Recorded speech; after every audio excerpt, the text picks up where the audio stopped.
Programa Olhar Feminino. Oferecimento Cure Frascarelli Cirurgia Plástica. Rua Nel Alves Martins 3219, Maringá.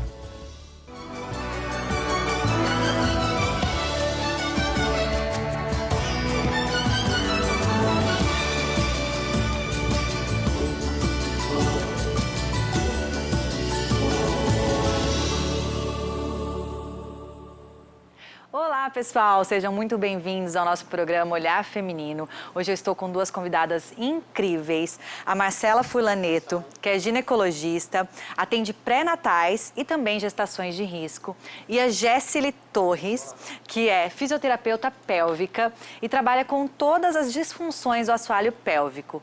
Confesso que eu não conhecia muito a sua profissão, Jéssili. Hoje a gente vai saber um pouco mais, tanto da Marcela, que é uma ginecologista incrível, e da Jéssili, para saber um pouco mais sobre a profissão delas. Primeiramente, é um prazer recebê-las aqui no meu programa.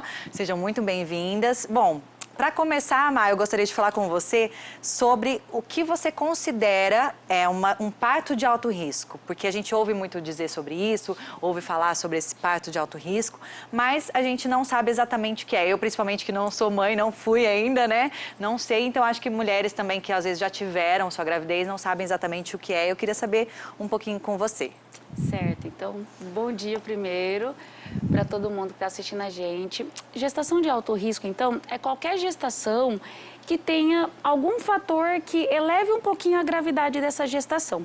E podem ser tanto fatores maternos quanto fatores fetais, que a gente chama do próprio bebê, da própria gestação.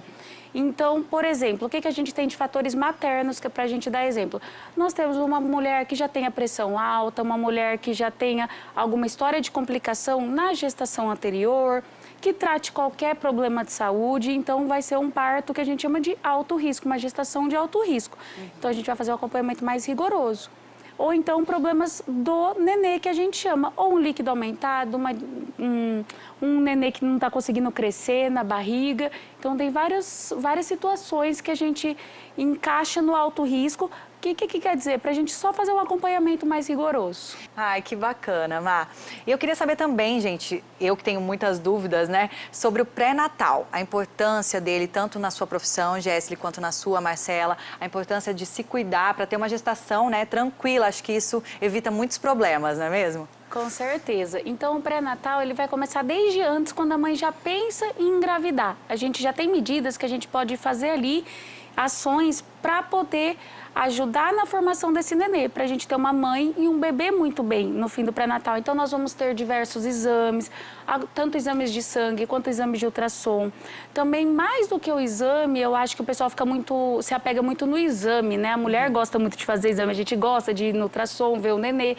Mas a gente tem a parte também, como que eu vou falar assim, de aconselhamento, da conversa ali com o seu obstetra, que você vai aprender muita informação, principalmente a mãe de primeira viagem vai conseguir ter bastante informação, então ela vai aprender sobre alimentação, sobre o que ela pode fazer, o que não pode, que é um mundo que tem muito mito, né? Sim, então, muitos tabus, né, e tudo mais. Com certeza. Então, todo mundo quer dar palpite, Sim. É tudo muito novo, a mãe tem medo de fazer qualquer coisa que possa comprometer a gestação. Então, a gente faz a parte de orientação, a parte de alimentação, a parte de fisioterapia. Tem muita coisa que a gente consegue ajudar na fisioterapia, que até a Jéssili consegue falar melhor. Então, Mayara, na fisioterapia a gente consegue prevenir muitas coisas, né? Então, as alterações fisiológicas da gestante pode gerar algumas alterações que são dores, né? A diástase, incontinência urinária, né? Disfunções até sexuais. Então, a fisio ela entra trabalhando não só com essa gestante que procura somente um parto normal, que muitas pessoas até pensam, e até o Pilates para a gestante, que é incrível, que daí ele trabalha com fortalecimento, né? E a gente sabe que o exercício físico previne a questão de pressão alta, de diabetes gestacional. Então, todas as gestantes podem fazer fisioterapia pélvica.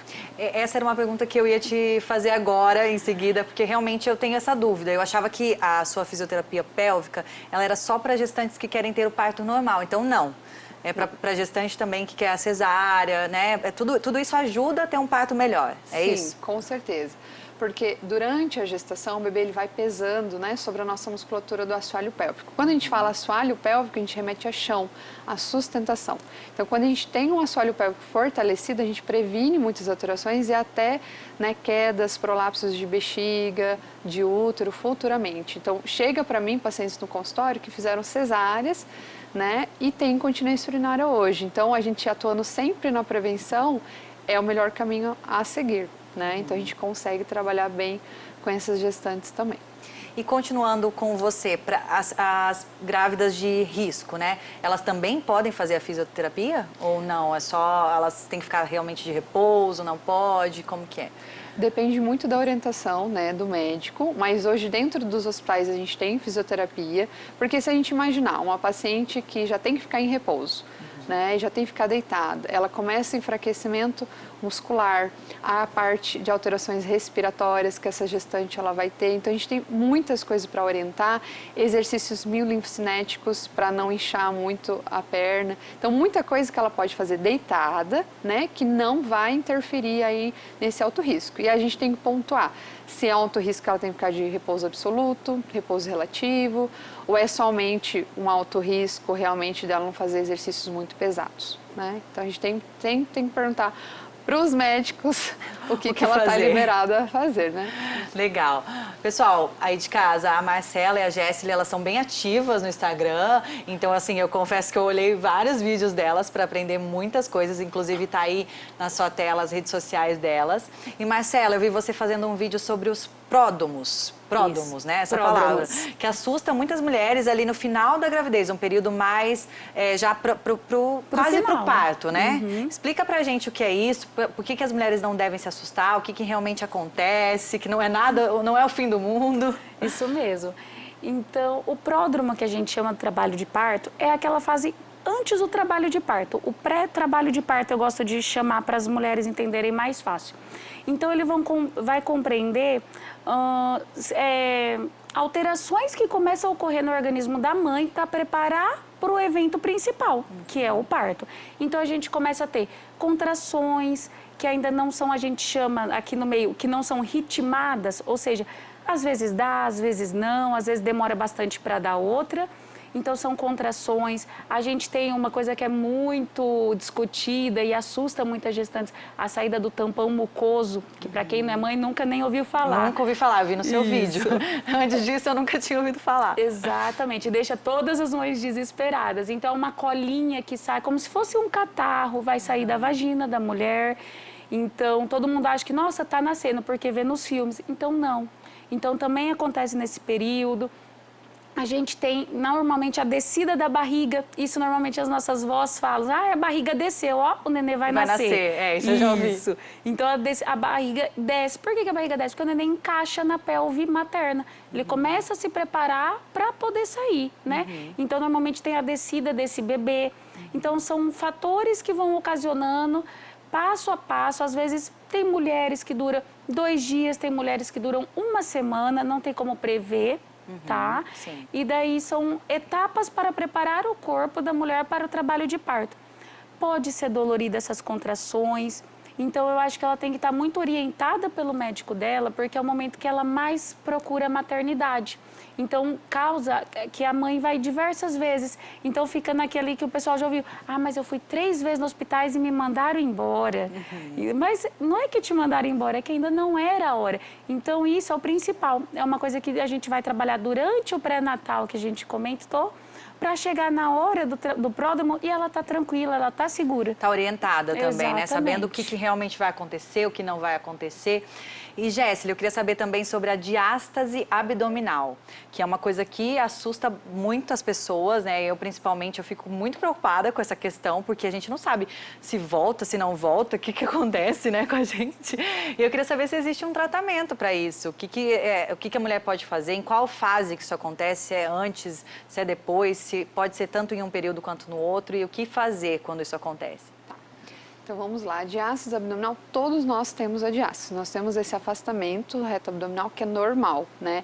A palavra diástase abdominal assusta muito, mas a gente precisa ter esse vão que a gente chama para as pressões tóraco-abdominal elas se expandirem. Senão, toda vez que a gente tossisse, só ia realmente a pressão inferior. Só que daí, durante a gestação, alguns exercícios, né, mal realizados, mal indicados, realmente pode aumentar essa diástase. Mulheres que têm também sobrepeso, né, mulheres que têm enfraquecimento mesmo dessa musculatura, tende a piorar mais ainda. E aí se gera uma diástase patológica, que aí realmente está o problema. E realmente pode voltar. Tá, Maíra? Pode voltar sim. A gente tem exercícios durante a gestação que a gente pode trabalhar e que vão realmente prevenir. A gente não trata durante a gestação e no pós-parto imediato, de parto normal, em 5 dias eu já posso estar fazendo exercício com essa minha paciente. E em cesárea, aí tem que aguardar um pouquinho mais o período de cicatrização, mas em torno aí de 7 dias, levemente, a gente pode estimular essa musculatura a voltar. Né? E também está sendo hoje uma questão discutida o uso da cinta no pós-parto. Eu ouvi também você falar sobre os abdominais, porque eu, na minha cabeça, achava que teve filho, já começa a fazer abdominal para voltar com o corpinho de antes, mas não é assim, né? Não, você tem que ser avaliada. E o corpo também, a doutora Marcela até pode complementar, o nosso corpo ele tem muitas questões hormonais no pós-parto, que a nossa musculatura ainda está hipotônica, né? Então a gente tem que esperar um tempo também para essa mamãe voltar com tudo. Eu sei que quem já malhava, já estava naquela, né? Mas realmente o abdômen tem que cuidar nessa fase. Que bacana! E agora você aí de casa, ouça o recadinho do Dr. Otávio Cury para saber um pouco mais sobre beleza.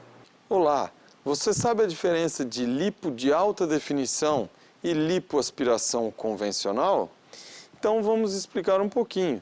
A lipo de alta definição é aquela lipoaspiração onde a gente retira o excesso de gordura daquelas áreas desejadas, a gente coloca gordura em algumas áreas que estão faltando e a gente pode também desenhar a musculatura daquele paciente, melhorando aquele corpo e aquela forma escultural do corpo.